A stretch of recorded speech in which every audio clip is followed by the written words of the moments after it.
gustuhon ang mga nag-aaspirar sa manlain-lain na pwesto ngunya na paabuton ng May 12, 2025 election. Aramon ang sa indang mga kwalifikasyon, karakter, asin pananaw sa mga manlain-lain na issues kan komunidad. Mga plataforma asin programa. Taknuy ka!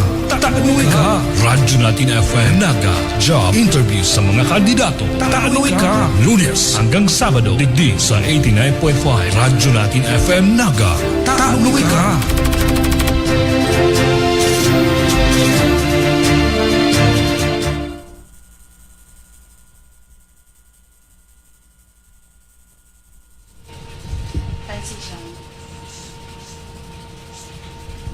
Magandang umaga po sa inyong lahat and welcome po sa ating programang Taano Ika, the Radyo Natin Naga Job Interview, kung saan ating pong nakakausap ang ating mga aplikanteng kandidato para sa darating na May 12, 2025 National and Local Election.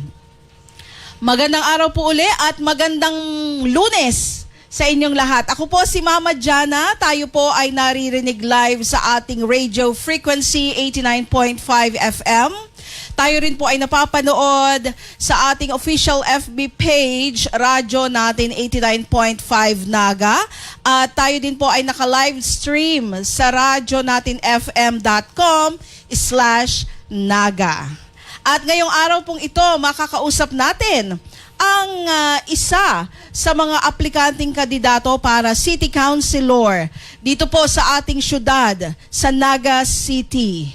Siya po ay, nasa na yung aking kodigo? Siya po ay passionate advocate for food security, climate action, and environmental protection. Walang iba po, kausapin na natin ang ating aplikante, si Dr. Hector Sales. Good morning, sir. Magandang araw po and welcome po sa ating programa. Good morning, Mama Jana. Sa Ma'am Marife. And yung pong nakikinig po ngayon dito sa programa. Good morning po sa kanilang lahat. Ayan. Tawagin na natin siyang Doc Hec. Ayan, thank you po. Si Doc Hec ay dati po siyang Regional Director, tama po, ng Department of Education. Agriculture. Ay, Department of Agriculture, sorry. Excuse me po.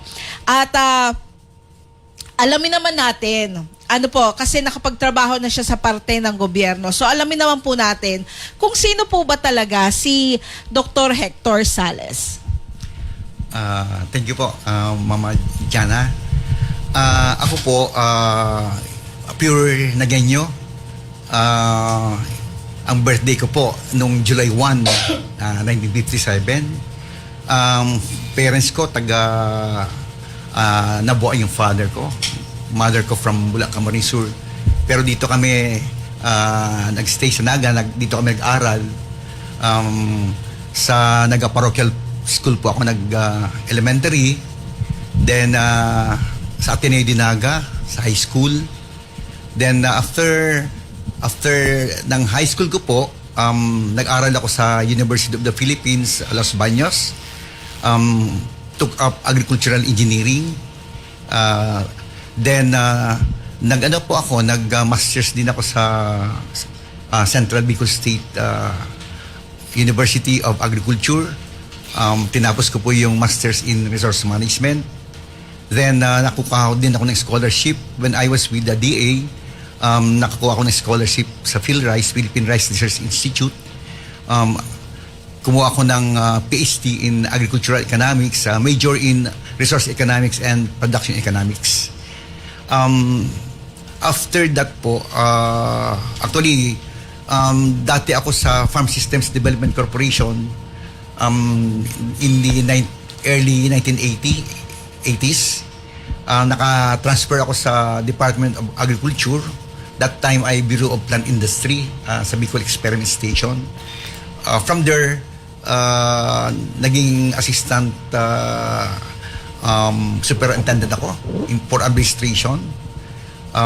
Naging Bicol Integrated Agricultural Research Center Assistant Director for Support Services. Naging Provincial Agricultural Officer, Camarines Sur. Then yung Regional Executive Director. Kahit na nasa government ako that time, nagpa-part-time po akong magturo sa that time sa University of Nueva Cáceres, sa College of Commerce, sa College of Engineering. And also pag weekend, kinuha din ako ng Bicol University sa extension class nila sa Camp Crame. Kaya every Friday, pagkatapos ko ng klase sa UNC and Ateneo, ay sa Ateneo po, sa College of Engineering, nagturo din ako. Pag Friday night, dediretso ako ng Manila, doon sa extension class ng Bicol University. Mga estudyante ko doon, mga generals, mga colonel, mga politicians. So, grabe yung effort.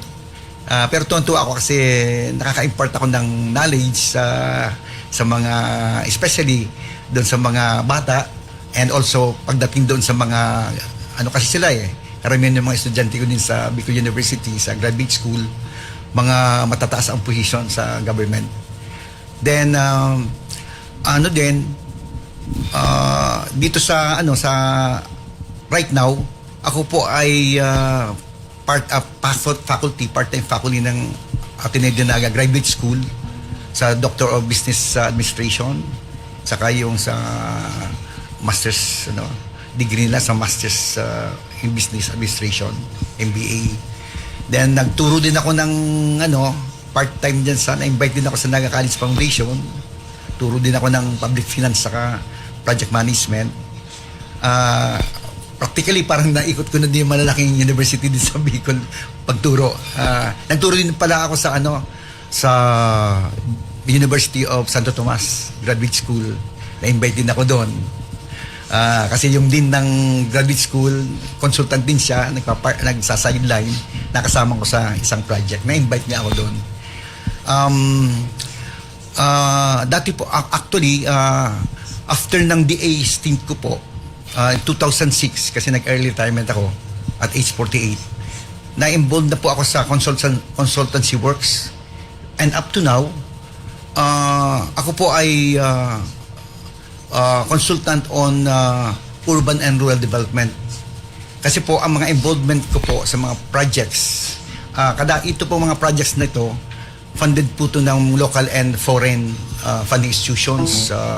Dito sa local, DPWH, NEDA, DNR, tapos yung EMB, Environmental Management Bureau, DOTCR. So practically, yung mga LGUs pa iba, consultant ako sa mga development projects. And ang iba po, yung mga funded ng World Bank, Asian Development Bank, JICA, USAID, na kung saan ang government umuutang ng mga big ticket projects kasi alam mo naman natin na ang government kulang din yung resources, especially pag mga development projects, malalaki ang project cost niya, gaya ng mga dams, mga expressways, yung mga environmental projects, bridges, roads, viaducts.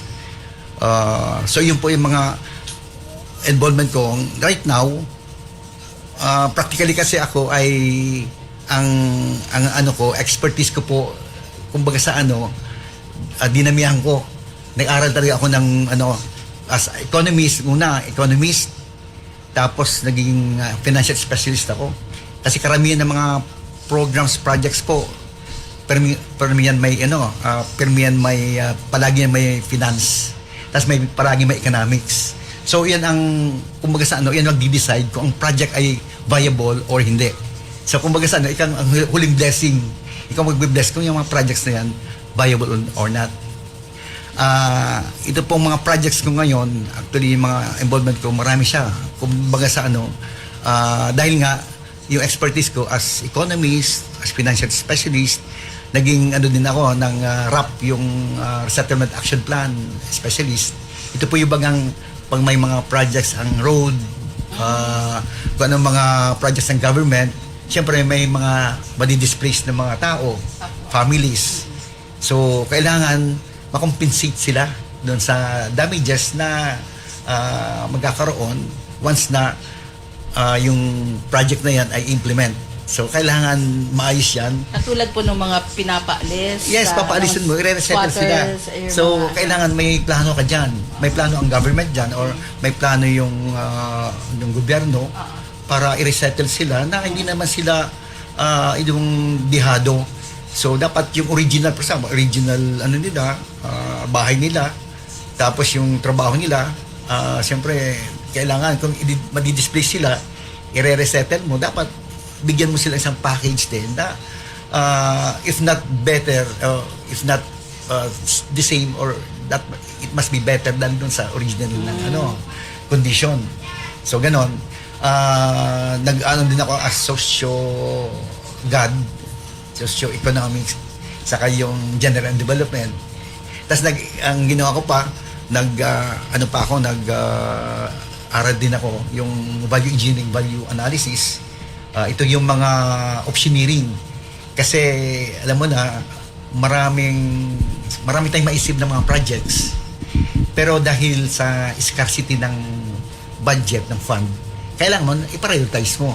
So paano ka magpa-prioritize? So aided ka ng mga methodologies or yung mga techniques para ang selection mo ng mga projects ay kumbaga sa objective, hindi ka subjective. Kasi mahirap yung pag subjective ka, delikado magkamali yung mga choices mo.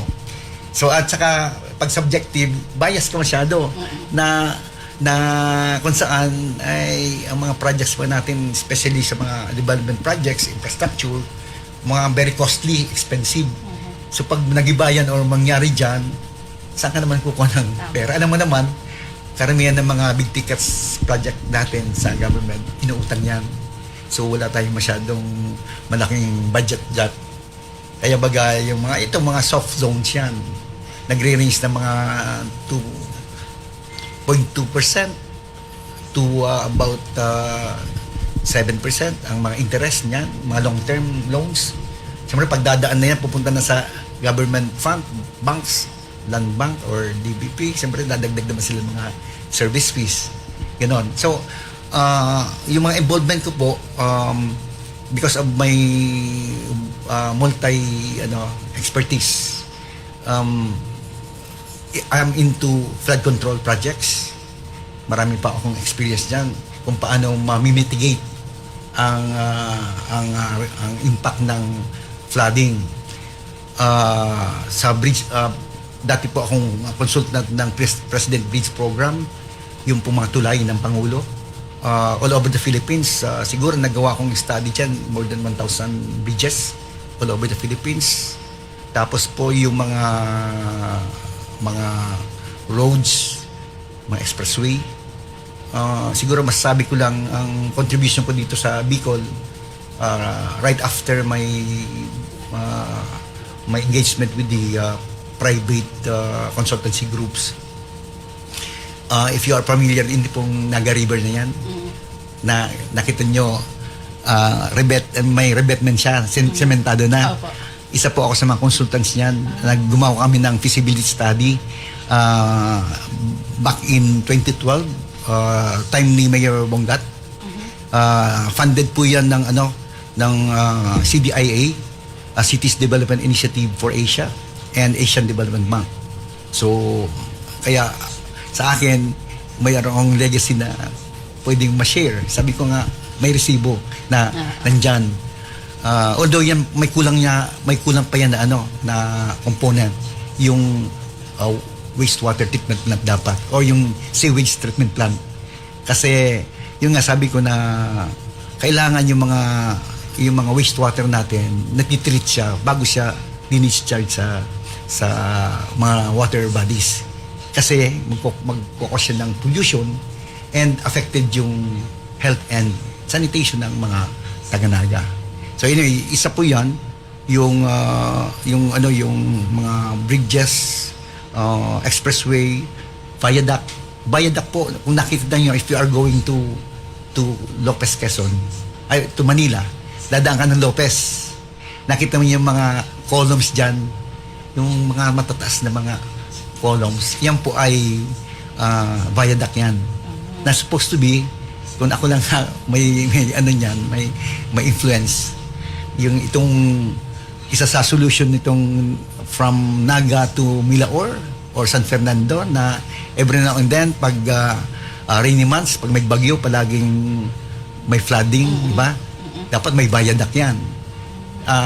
Yung ginagawa sa Lopez Quezon, yan, viaduct yan. That's Ano about po bang function nun? 2 kilometers yan. I-elevated road yan. Para pag nagbaha, daan-daan lang yung tubig. Tapos hindi affected yung transportation system. So ako po ang economist niyan. Isa ako sa mga consultants. So ngayon itong isa pa ngayon yung isang sigurong contribution ko din sa Camarines Sur, itong ginagawa ngayong Camarines Sur Expressway. That's a bypass road, diversion road. That's 15.55 kilometers from PD to ang labas niya sa San Fernando. Yung isa nga yung ginagawa ngayon, Pasakaw Balatan Coastal Tourism Road. Saka itong gagawin na pang Sky Bridge from Kanaman to Tibmanan para hindi ma-decongest yung traffic dito sa atin. So ako po yung team leader niyan. We prepared the feasibility study in 2017 until 2019 before COVID. So isa po yan sa mga kumbaga sa nagawa ko. Part ako ng consultant team. Kasi paggagawa kasi mga feasibility studies, parang isang multidisciplinary team po siya. Mayroon siyang geologist, mayroon siyang design engineer, mayroon siyang hydrologist. So marami yan, more or less mga 10 to 12 consultants, and ako ang economist sa finance. Sometimes ako yung sa mga irrigation projects, mga dams, ako din minsan ako yung irrigation engineer, kasi engineer din ako, at the same time economist. Pagdating sa mga environmental projects, ngayon po involved ako ngayon sa master planning, updating ng metropolitan sewerage and waterworks and sewerage systems sa Metro Manila.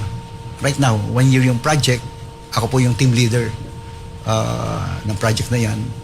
Then another is master planning po ng Aurora Pacific Economic Zone. So ako to yung finance and economist, and at the same time investment programmer. Mayroon akong involvement this time sa airport po sa Sulu and Basilan. Ako din yung economist doon sa project na yon. And itong mga roads ngayon, mga viaducts na ginagawa sa Ilocos, saka dito sa Central Luzon, involved din ako sa projects po right now. And dito sa itong Alaminos National Septage and Sewerage Management Project, all over the Philippines po yan, involved din ako dyan. Kaya kumbaga sa yung experience ko na, expertise ko, yung knowledge ko dyan, kaya nga ako parang nag-decide ako na tumakbo kahit na independent, kasi alam ko na marami ang matutulungan ko lalo sa Naga City. Doc Hec, na-curious lang po ako with regards sa roads, kasi alam naman po natin nagiging congested na ang traffic dito sa Naga City. Is it possible yung mga nasabi mo pong roads, hindi ko po alam kung ano yun, yung Skyway ba yung sinabi mo po kanina? Siya? Is it possible, yung viaduct? Is it possible? Flyover. Yes. Is it possible po ba na magkaroon dito sa Naga City? Actually po, sometime parang 20, siguro that time mayor si Jesse. Si Jesse kasi baga, that time when he was the mayor, I was the director. of DA. Siyempre, kumpare ko yan, classmate ko from elementary hanggang high school, very close kami yan. Mayroon supposed to be flyover dito. Alam mo yung yan rotonda na yan? Ginawa namang study, ako yung nag-lead. Nag-traffic count kami dyan. Dapat sana mayroon yan flyover. Kasi mayroong pong 10 flyover noon na grant galing sa France, ODA, Official Development Assistance, galing sa France. Mga steel bridges po yan. Ngayon, ako mismo nag-lead noong study na yon. Ang problem dan yung right of way. Ayaw parang, I don't know, hindi ko alam kung bakit di natuloy. Supposed to be mayroon dyan flyover. Sana, naibsan na sana yung traffic dyan. Sinasabi ko yan na ako, later on magiging bottleneck tong area na to. Totoo, ngayon baga, yun problema, di ba? Yung dyan sa may part na yan. Marami pa na aksidente dyan. No? So sana, yun sanang flyover na yun, para sa Naga yun. 10 lang yun eh. Kasi ginawa namin yung, anong nangyari tuloy, itong para sa Naga, napunta sa Bacolod. Pangalawa. Kasi ang Iloilo po, dalawa. Kung if you go to Iloilo, may dalang flyover dyan, nasa main thoroughfare nila. Kami din yung gumawa niyan. Tapos, nakadalawa sila eh. Kasi, kumbaga sa walang nagkokontra. Sa Bacol, dalawa na rin sila. Yung supposed to be para sa Naga, napunta doon. sa Bacolod. Mayroon sa Davao. Tapos, kung if you are going to Subic, kung dadaan ka ng San Fernando City, mayroon dyan dalawang flyover din. Kami din nagawa niyan. Yung dalawa, that was 2006 pa, 2007. Tapos may isang doon sa may Lazatin flyover, going to after ng dalawang flyover na nasa sentro, may isang flyover pa. Kami din ang gumawa niya. 10 yan lahat, mga provincial flyover. Pero sana very useful yun kung nalagay natin yun. I don't know kung na nangyari. Basta, anyway, ganun yan. Paunahan lang eh. So, yan po ang mga importante yung sinasabi kong bayada kasi lalo dito sa atin, palaging submerged. Kasi may mga areas dito na below sea level. And bago ko pa makalimutan, Mama Jana, ina-involved din ako sa project, yung Climate Resiliency and Green Growth in Critical Watershed, na kung saan isa ang Naga sa pilot project that was from 2017 to 2015 to 2017. So doon sa study namin, kasama doon yung Milaor and San Fernando, saka Naga City sa Bicol River Basin. Then another, yung isang Lower Marikina, sa Quezon City, Cainta, saka Marikina City. Then sa Davao region, yung Katiil, Boston, and Banganga. Yung mga pilot funded ng Climate Change Commission, saka yung Asian Development Bank. Dito sa Naga, mayroon kaming very specific yung mga na-identify mga problems. Kasi yung climate hazards dito sa atin, 4 yan, major yan. 1 is flooding, 2nd is landslide, 3rd is erosion, 4th is liquefaction. Alam namin, doon sa report na yon, nung matapos namin yung ginawa namin yung Local Climate Change Action Plan, saka yung Vulnerability CVA, Climate Change Vulnerability Assessment. So, doon sa report na yon, nakasaad doon, ano yung mga problem areas natin, especially pag nagbabaha, identified talaga yung mga barangays, saka yung mga affected area na yan, yung estimated, for example, sa buong barangay, more or less ilang hectares dyan yung masusubmerge, up to what level. So very specific. Kaya nandoon din yung mga recommendations namin sa bawat hazard na yan, nandoon. Actually, parang titingnan mo lang, it's a matter of translating those recommendations into programs, projects, or whatever.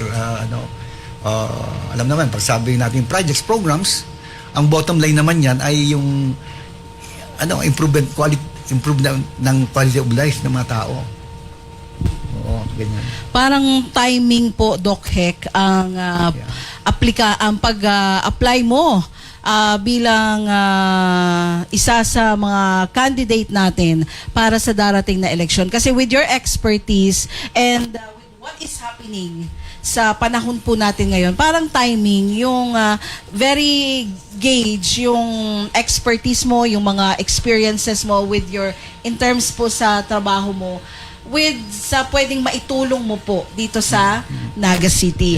Now sir, nabanggit mo kanina na naka-identify ka po ng 4 na concern. Ano po? Ano nga po yun? Yung tungkol Yung sa sa flooding, yung landslide, erosion, saka liquefaction. Ayan, yung liquefaction. Sa palagay mo po, Doc Hec, kung ikaw po ay palarin na isa po sa mahalal ngayong May 12 election, ano po ang uunahin mo sa 4 na yan? Na lagyan mo po ng resolution o ipasa mo pong ordinansa para po maisakutuparan yan, para magkaroon ng solusyon. Okay po. Kung makita mo po yung yung flyer ko, nandyan yung KKK.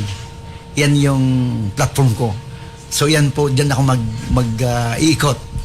Una, kakanon. That is food security, food sufficiency. Pangalawa, yung climate action, yung klima. Pangatlo, yung environmental protection.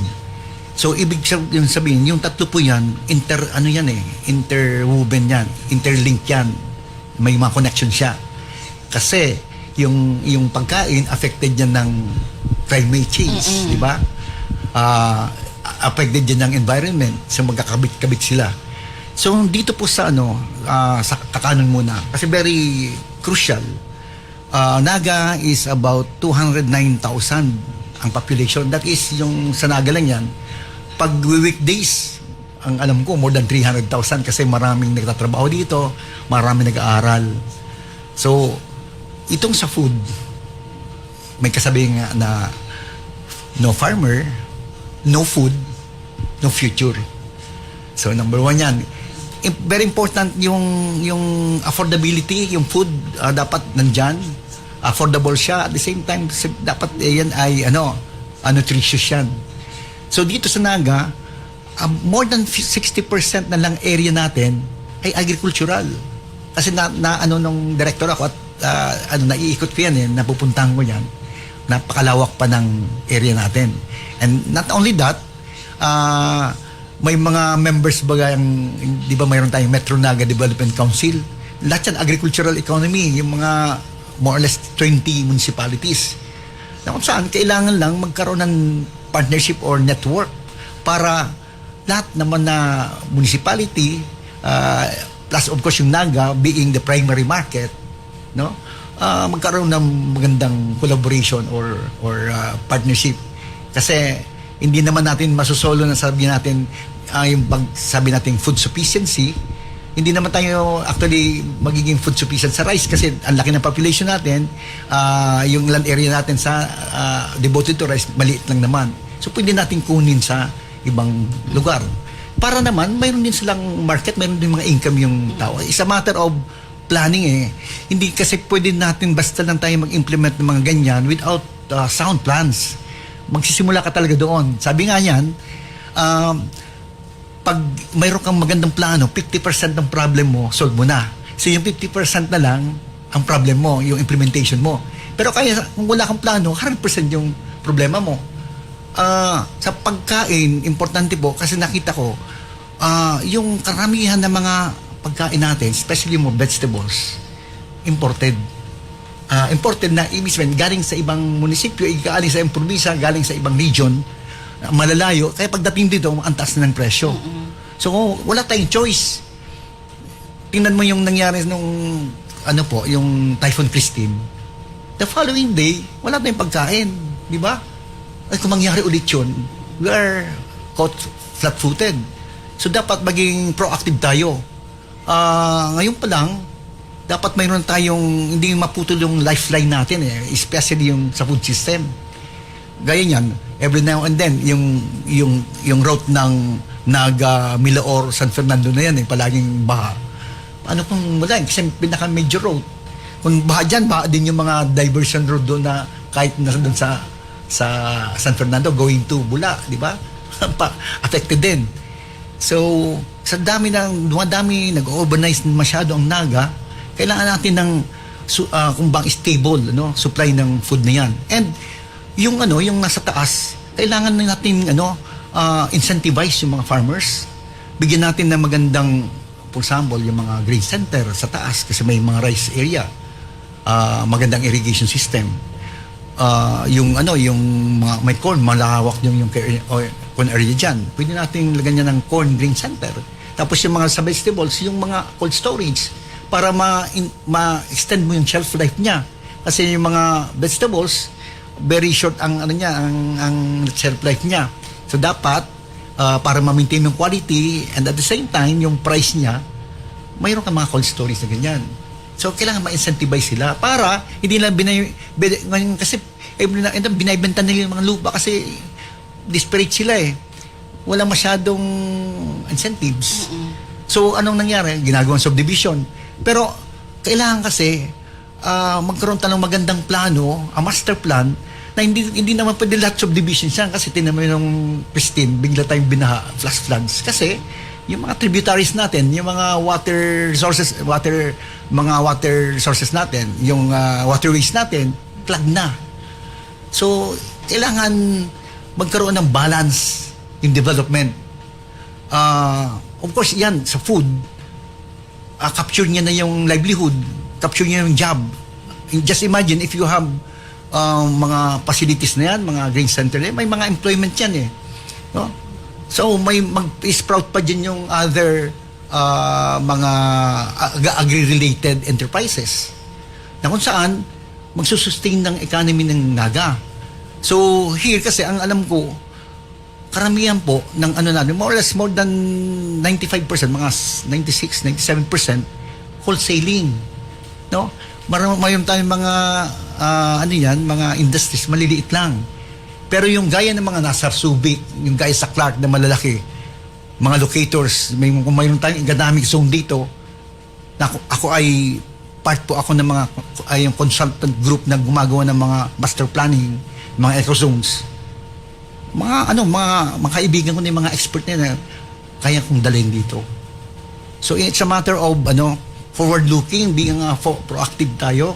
Kasi kailan pa? Kasi pag may nangyari na naman na sakuna na ganyan, kawawa tayo. And iniisip ko yung hindi lang yung present but yung future generation. Ano bang iiwanan natin sa mga apo natin, sa mga anak natin? No? Isang community na polluted. Isa pa yan, yung sa food. Kailangan ayusin yon. Ma-incentivize yung mga farmers. Yung sinasabi kong kailangan yung mga facilities nila, mga equipment, mga tractor na isang common facility na maganda ang pag-operate, yung systematic siya, magandang management.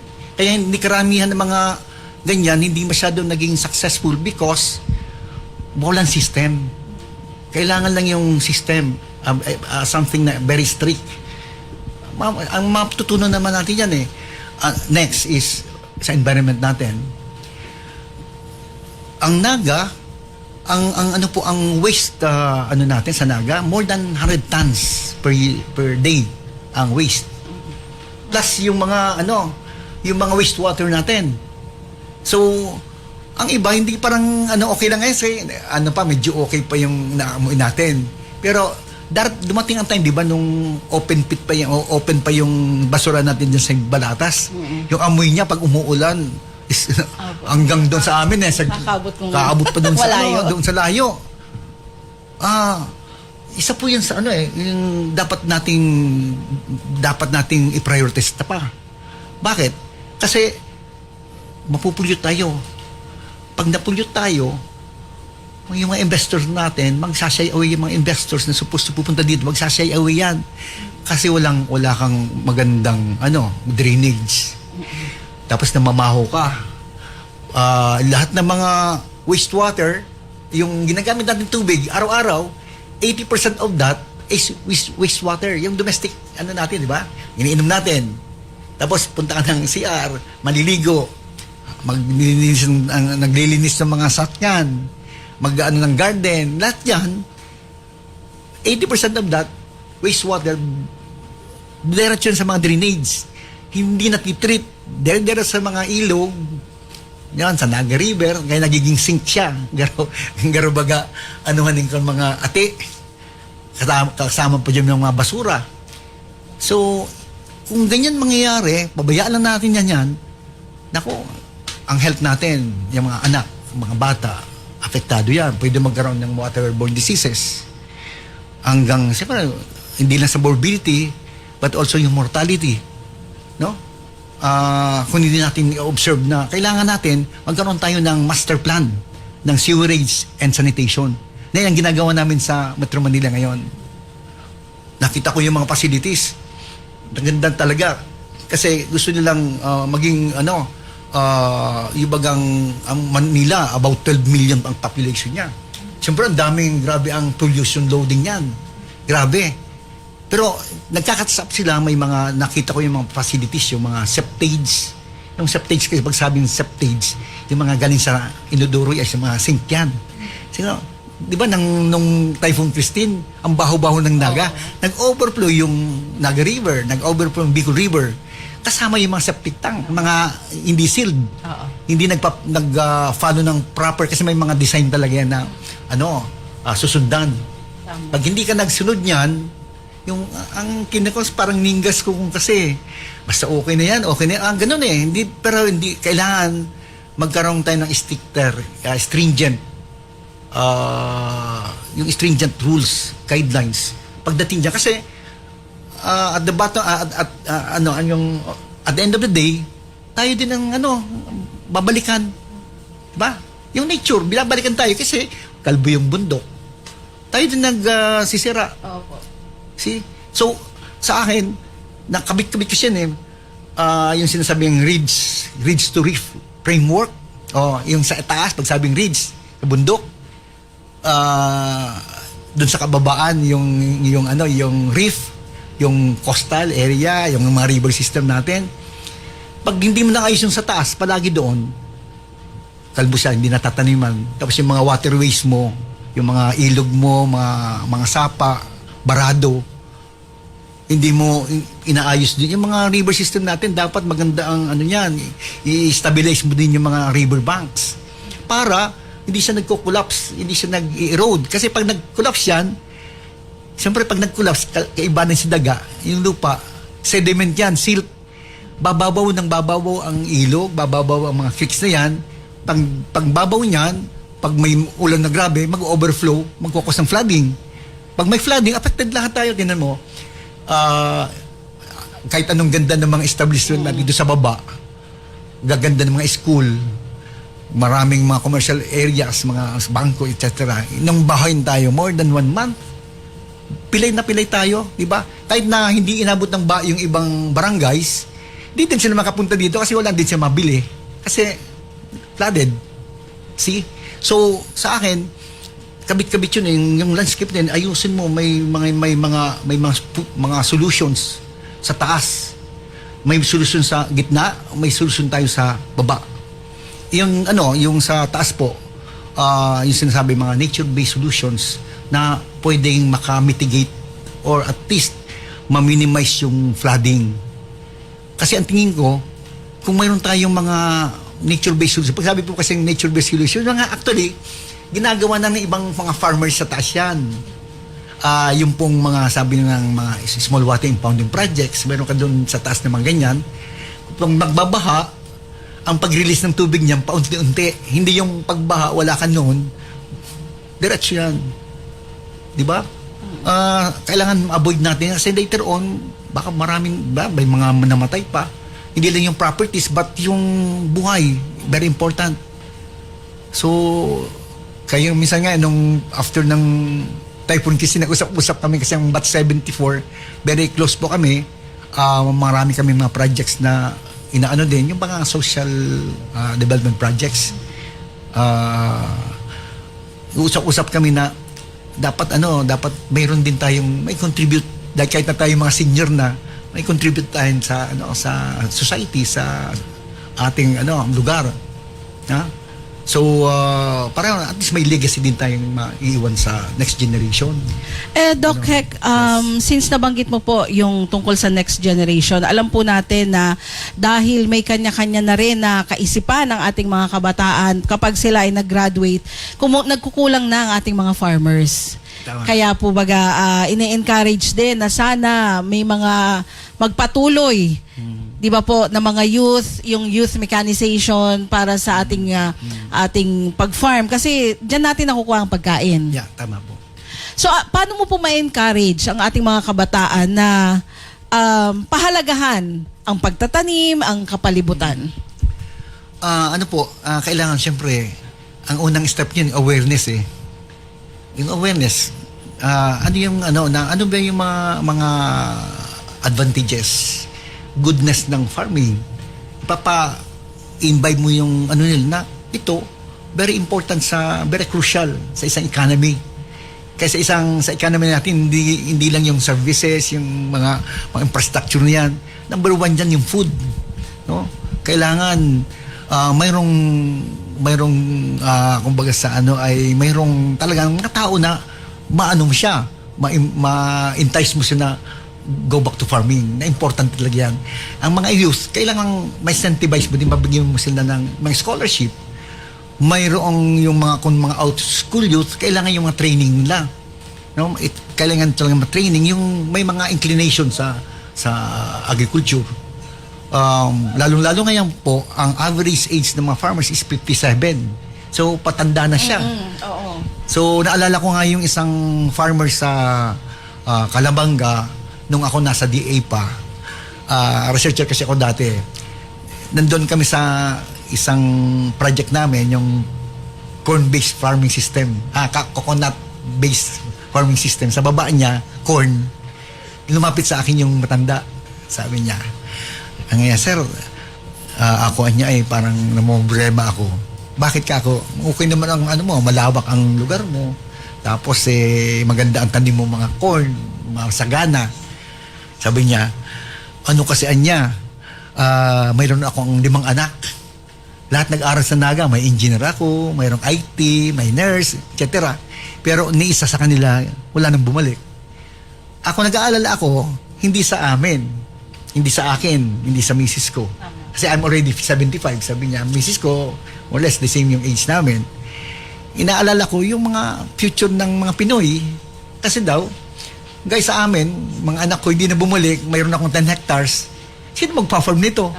Kung marami kaming ganyan, sino magpapakain sa mga Pilipino? Ganyan. Totoo po. Totoo yun. Kaya, kailangan, yung mga maengganyo natin, yung mga sa kabataan na mag-engage sa kasi there is yung positive gains diyan. Hindi lang siguro sa pagkain, but magiging source mo talaga yung as a main livelihood, source of income. Sa Amerika, di ba?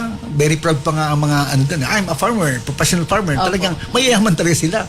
Kaya dito lang kasi iba yung mindset. Ang mindset is, pag sabing farmer ka, mahirap ka. Ganun Pero dapat, yung mindset na kailangan is a matter of pabaguhin mo. There should be a radical change. Hindi pwedeng ganyan lang. We treat farming as an enterprise, as a business. Dapat ganyan. And itong mga bata ngayon, kailangan matrain natin sila, mabigyan ng incentive. For example, yung mga scholarship, tapos yung kung mag-graduate na, pwedeng ng government ng yung kapital. Pwedeng lagyan ng kapital lalo yung mga graduating na para mayroon silang sisimulan. Kailangan lang talaga pag-aralan yung mga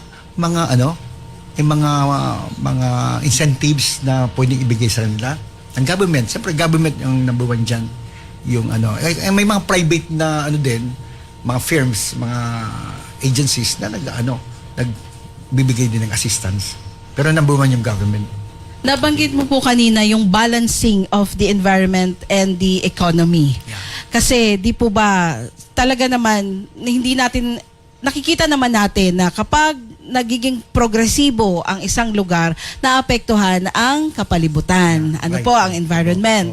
Ngayon po, dahil nga, di ba po meron tayong ina-anticipate, katulad nung nangyari sa Myanmar, na 7.7 earthquake. Yes. May ina-anticipate tayong inaapod na the big one dito po sa Philippines. As early as now, sana hindi pa too late, ano po ba ang pwede ma-contribute ng ating mga mamamayan na in terms sa environment para po yung maiwasan din natin or kahit papano matugunan natin yung tawag ng call of nature na alagaan naman sila, wag pansinin naman sila uli. Alam mo po, kasi pagdating kasi sa environment lalo, pag hindi mo siya, especially yung natural resources, environment and natural resources, pag hindi mo siya binigyan ng monetary value, ang kanyang presence, ang presensya niya, ang kanyang paggamit, yung use niya, parang wala kang, parang baliwala sa'yo kasi walang, walang value Halaga, parang halaga. For example, mangrove. Isa sa yung mangrove, yung mga bakawan, Opo. di ba? Yan sa dagat, mangrove ecosystem. Pag hindi mo siya binibigyan, ang tingin lang natin ay sungo. Gigiwunta lang yan, i-harvest na nga yan. Korta na nga yan, sungo. Magiging, Pero hindi lang yan, marami siyang yung sinasabing economic value. Kasi may sinasabi niyang direct value, direct economic value, saka indirect economic value. Anong direct economic value? May market price siya. Pag ang bakawan baga, inharvest mo siya, sungo, mayroon niyang isarong bundle, may amount yan, may price yan. Pero, igo siya mga non-economic value. Ano yan? Na indirect value. Ano siya? Siya ay, pag may mga tidal wave or storm surge, siya nagsasagang maharang ng ganung mga lakas ng at siyempre pag naharangan niya yung coastal area mo, yung coast mo, napipreserve siya. No, hindi nagkakaroon ng scouring kasi pag kalbo siya, wala siyang mangrove, wala siyang protection na ganyan, sigurado yung beach mo mauubos yun. Another, yung mangrove siya parang sink siya. Yung natin, yung mga dumi natin, diretso sa mga river system, diretso sa ocean, diretso din sa mga mga ocean yan, sa dagat. Siya nagpa-process niyan, kumbaga sa dadaan sasara niya yan. Kaya di ba, another spawning ground yan ng mga isda. So marami tayong makukuha dyan ng mga positive, kumbaga sa yung mga benefits. So, pag lalagyan mo yun, bukod dyan, recreational siya. Marami siyang, may biodiversity. Kasi siya ay marami siyang mga benefits na di nakikita ng iba na dapat, pero yung mga environmentalists kita yan. Kailangan ma-quantify mo lang, mabigyan mo ng value. May monetary cost. Kasi alam naman, karamihan ka, pag nasa politics ka, mga leader ka, yung priority mo, yung may nakita agad, basketball court, waiting shed. Pero hindi mo nakikita na sa halaga niyan, kasi yan, later on, pag may bagyo, pag may kalamidad na yan, sila ang yan ang forest, yung mga watershed natin. Pag pinabayaan mo siya, naku, grabing damage sa atin. Imagine mo lang yung bababa na mga lupa na nag-erode, papunta sa baba. Paano yung mga agricultural lands mo, wala ka na matatamnan dahil yung silt na yung natabunan na eh. Yung fertility affected. O yung mga bahay, masusubmerge ng mga ganyan. So, daming damage. So, importante mabigyan mo siya ng value. And yan mga ginagawa naman as resource economist, gumagawa ako ng mga resource valuation. Talagang makikita mo na dami pa na ang benefits yan. May monetary value pala yan. Dapat pahalaga natin. Kasi yan magpo-protect sa atin in the future. In the present and future. Yan. So ayan po mga kaibigan, ano po sa lahat po ng nakikinig, nanonood, napakinggan po natin ang kalahating bahagi ng application platform ng ating aplikanteng kandidato na si Dr. Hector Sales. Nag-apply po siya bilang City Councilor ng Naga City at ang ganda po ng kanyang mga kaisipan. Lalong-lalo na po at nasa environment po ang tututukan ng ating aplikante. Hindi lang po sa environment, kundi kasama na ang pagkain at ang klima. Kaya naman po sa sunod na bahagi ng ating job interview, sa pagbabalik po ng ating programa, mas lalaliman natin ang ating pagkilala at aalamin natin kung bakit nga ba karapat dapat na makaupo o isa po sa mapili ninyo ang ating aplikanteng kandidato para sa May 12, 2025 national and local election. Ito po ang Tano Ika, the radyo natin job interview. Magbabalik po kami, dyan lang po kayo. Sa tunggistuhon ang mga nag-aaspirar sa manlain-lain na pwesto ngunya na paabuton ng May 12, 2025 election. Aramon ang saindang mga kwalifikasyon, karakter, asin pananaw sa mga manlain-lain na issues kan komunidad. Mga plataforma asin programa. Tanoy ka! Tanoy ka! Radyo natin FM Naga Job Interview sa mga kandidato. Tanoy ka! Lunes hanggang Sabado digdi sa 89.5 Radyo natin FM Naga. Tanoy ka!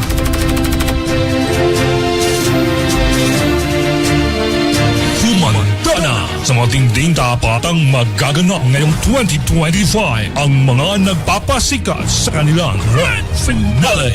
Pasikatin natin! Pasikatin natin! Youth Edition, The Grand Singer Battle. Abangan malapit na!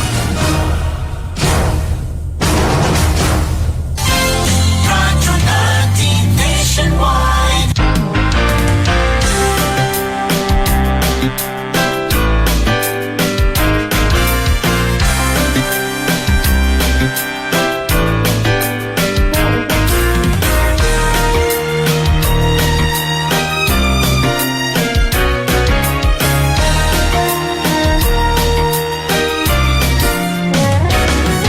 Your friendly radio station, Radyo natin.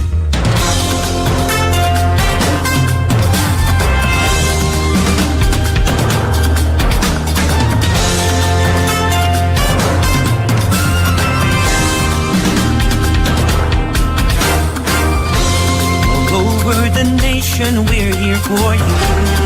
Friendly companion wherever you are. Giving the latest news and playing the best music that you love. More than 100 stations nationwide, broadcasting live. We are the biggest FM radio network. Radio natin. Your friendly radio. Reaching the entire archipelago. Radio natin. Your friendly radio. Your radio. Radio natin. Your friendly radio. Reaching the entire archipelago. Radio natin. Your friendly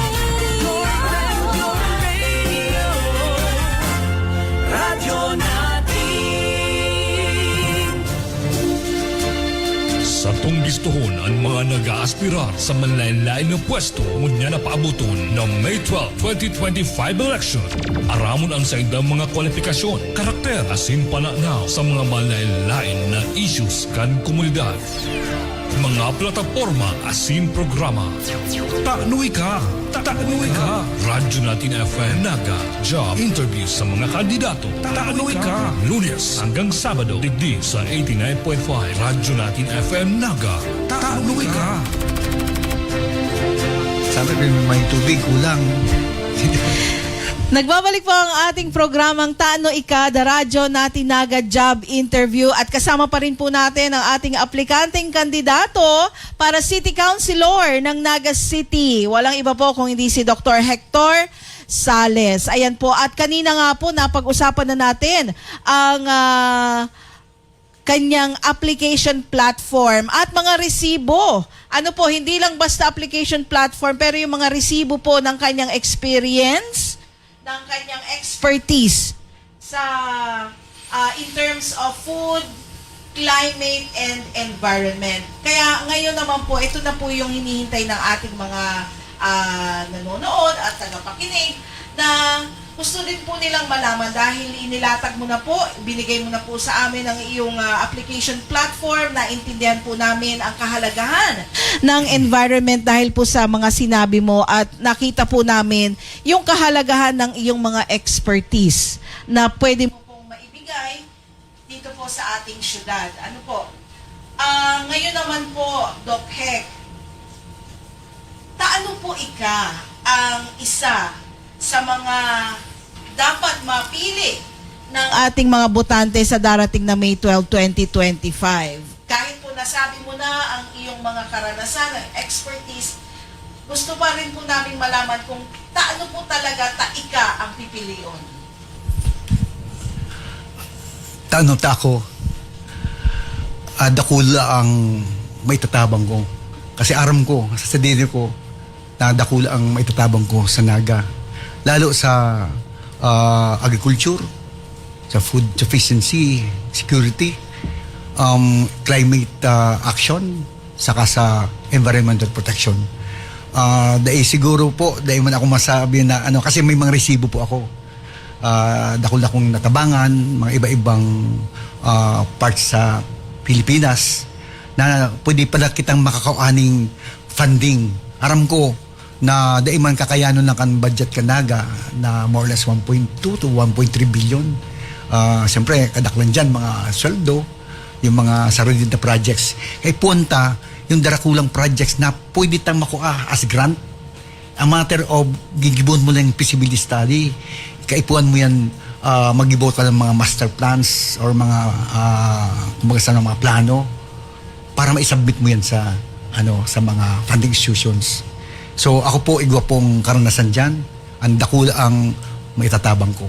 Kaya sana, supportan po ninda ako. May gaya akong financial resources. Pero dakula ang, kumbaga sa,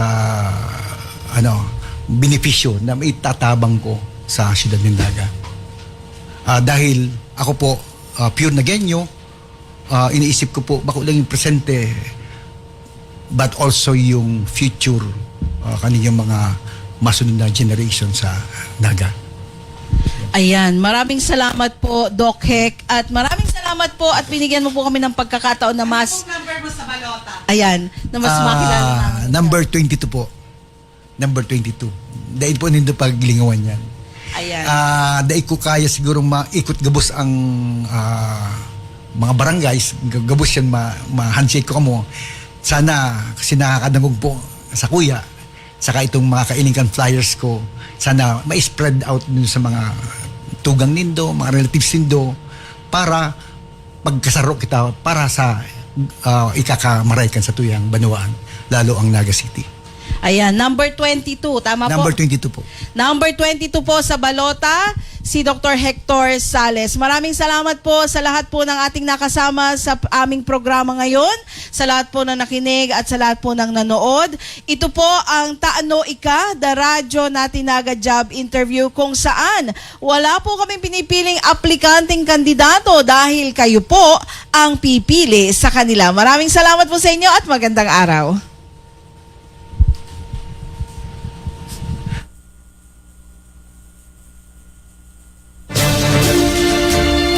Sa tunggistuhon ang mga nag-aaspirar sa manlain-lain na pwesto ngunya na paabuton ng May 12, 2025 election. Aramon ang sa indang mga kwalifikasyon, karakter, asin pananaw sa mga manlain-lain na issues kan komunidad. Mga plataforma asin programa. Taanoy ka! Taanoy ka! Radyo Natin FM Naga Job Interview sa mga kandidato. Taanoy ka! Lunes hanggang Sabado digdi sa 89.5 Radyo Natin FM Naga. Taanoy ka!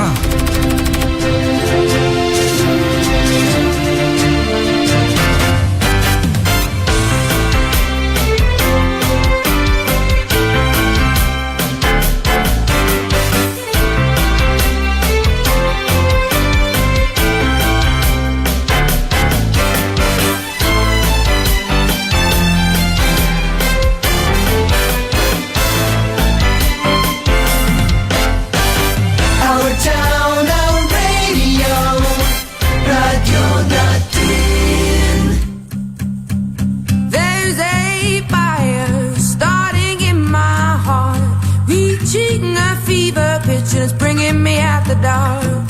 Finally, I can see you crystal clear. Go ahead and sell me out and I'll lay your ship bare. See, I'll leave with every piece of you. Don't underestimate the things that I will do.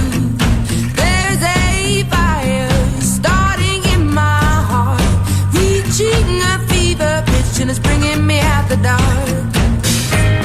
The scars of your love remind me of us. They keep me thinking that we almost had it all. The scars of your love, they leave me breathless. I can't help feeling we could have had it all. In the deep, you have my heart inside, and you played it to the beat. Baby, I have no story to be told, but I've heard one on you and I'm gonna make your head burn. Think of me in the depths of your despair. Make a home down there as mine sure won't be shared. The scars of your love remind me of us. They keep me thinking that we almost had it all. The scars of your love, they leave me breathless. I can't help feeling we could have had it all. In the deep, you have my heart inside, and you played it to the beat. Could have had it all.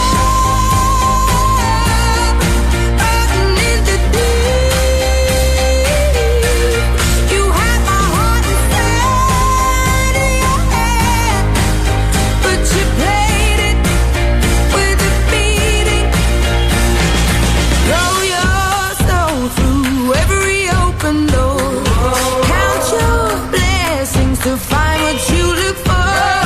Turn my sorrow into treasure gold. You pay me back in kind and reap just what you sow.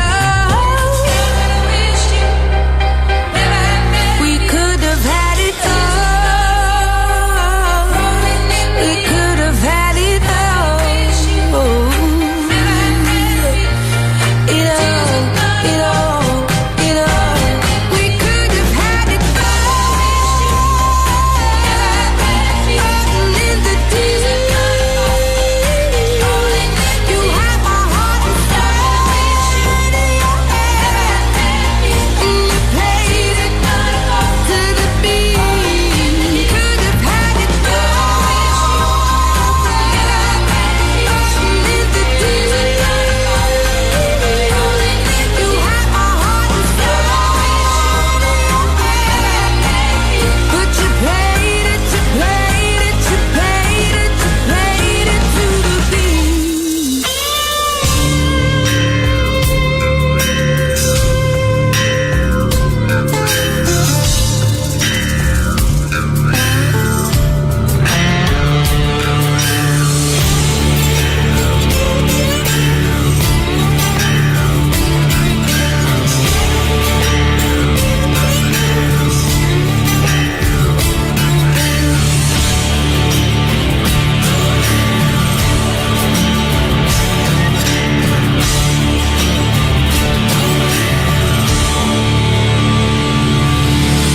Wake up in the morning and I raise my weary head. I've got an old coat for a pillow and the earth was last night's bed. I don't know where I'm going, only God knows where I've been. I'm a devil on the run, a six-gun lover, a gamble in the wind. Yeah!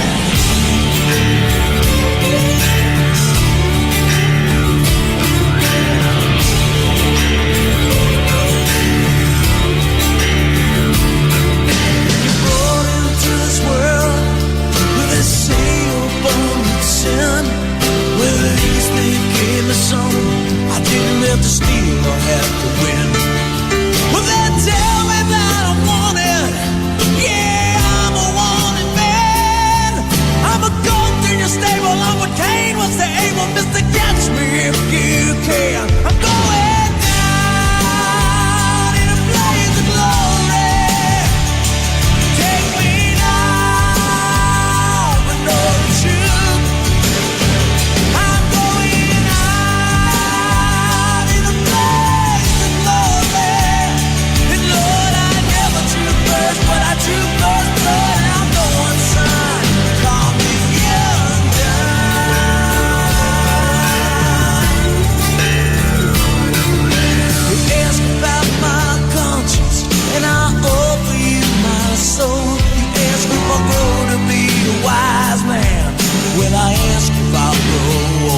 basurero. Itapon nyo na ang jowa nyo para scatter. Kanakantahan mo sa na yan.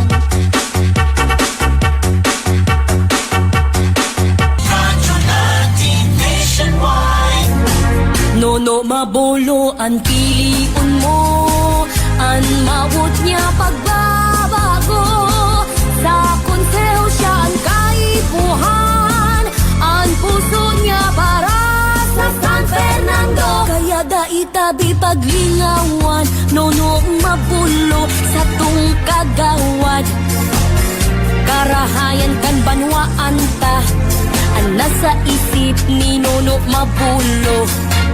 Ang sa indong abang lingkod, Nono Mabolo, for Municipal Councilor kan San Fernando, Camarines Sur, sa Mayo 12. Iboto, Konsehal Nono Mabolo. Si Kuya Bandao, your friend, Yuri Joe. Si botado sa to iboto sa serbisyo probado na. Siya kwalipikado sa posisyon Vice Mayor na madaling dulokon. Si nanay o si tatay, si manoy o si manay, si mamay o si papay, iboboto siya. Si botado Vice Mayor na madaling dulokon, serbisyo niya aprobado. Ini po si Congressman Gabi Bordado, kandidato pagka-Vice Mayor ang siyudad ng Naga. Humanda na sa mga tinding tapatang magaganap ngayong 2025 ang mga nagpapasikat sa kanilang grand finale.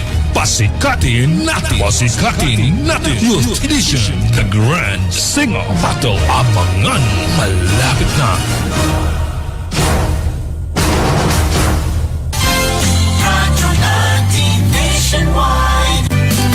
Basta si Joke ay mahipuson yan, Joke ay matibayin yan, Joke maaasahan niya pag-angatan kita kayan. Kung may puso sa serbisyo ang ipapahintayan.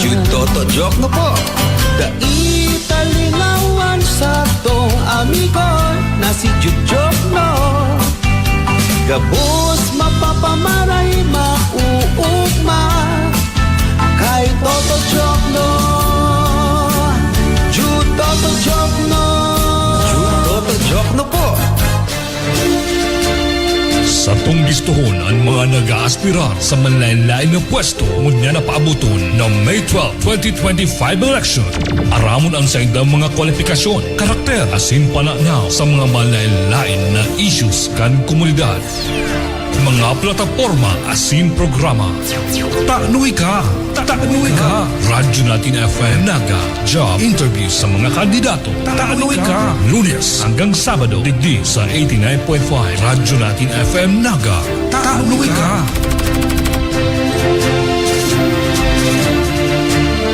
Bringing us together, keeping you in touch.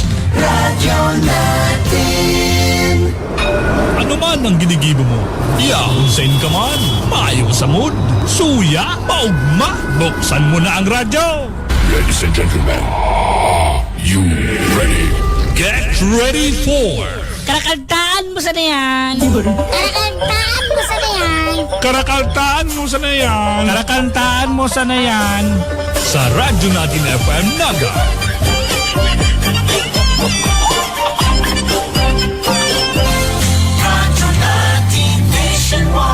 Karakantaan mo sa na yan.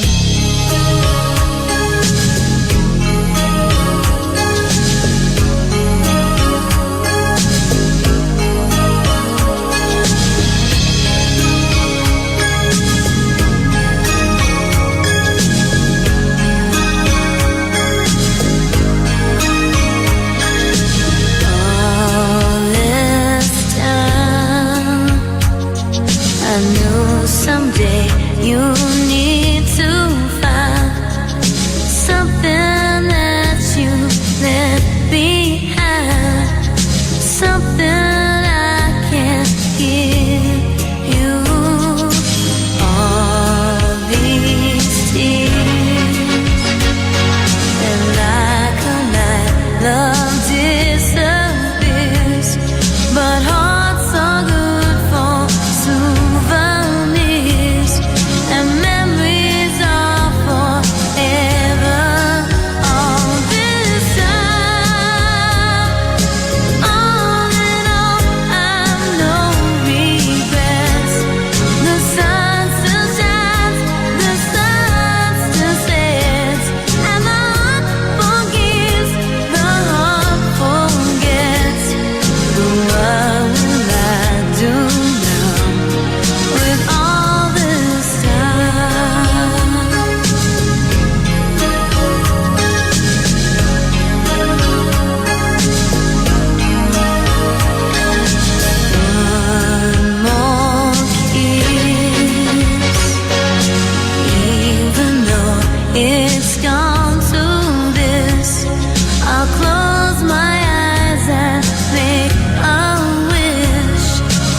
manalo sa eleksyon, papatupan ko ang itirong naga!